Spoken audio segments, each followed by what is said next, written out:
নীল সাদা জামানার বিদায় আর মহাকরণের মসনদে গেরুয়া শিবিরের অভিষেক।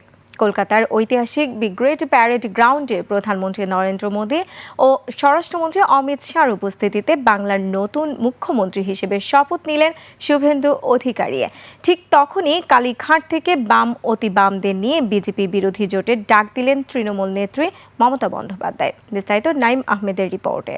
ঈদ আসবে, সাথে ক্যাশব্যাকও আসবে। নিজের বা প্রিয়জনের জন্য কেনাকাটায় এবারও নগদ পেমেন্টে পাচ্ছেন দারুণ ক্যাশব্যাক। তাই যাই কিনুন, পেমেন্ট করুন নগদে।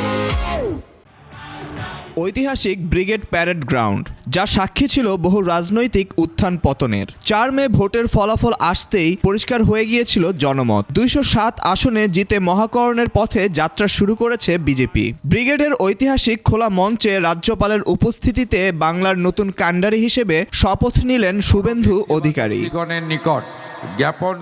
শুভেন্দুর সঙ্গে শনিবার শপথ নিয়েছেন আরও 5 হেভিওয়েট সদস্য। দিলীপ ঘোষ, অগ্নিমিত্রা পাল থেকে শুরু করে নিশীথ প্রামাণিক, অশোক কীর্তনিয়া ও ক্ষুদিরাম টুডু।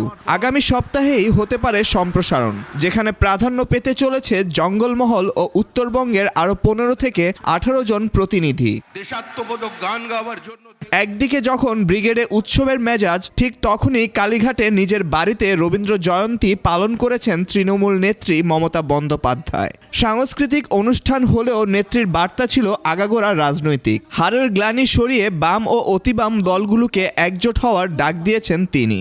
আমরা সবাই চাই একটা যৌথ প্ল্যাটফর্ম তৈরি হোক, যে প্ল্যাটফর্মে অল পলিটিক্যাল পার্টি যারা বিজেপির এগেনস্টে, এমনকি আপনারা যদি বলেন লেফটিস্ট, আমার কোনো ইগো নেই, আমি সবাইকে নিয়েই চলতে চাই। মমতা বন্দ্যোপাধ্যায়ের এই আর্জিকে অবশ্য আমল দিতে নারাজ বাম শিবির। তৃণমূল নেত্রীর এই আহ্বানকে কটাক্ষ করেছেন সিপিএম রাজ্য সম্পাদক মোহাম্মদ সেলিম। পুরনো মদ নতুন বোতলে চালালে লেভেল পাল্টে দিলে কিছু হবে। Naim Ahmed, desk report, 21 television.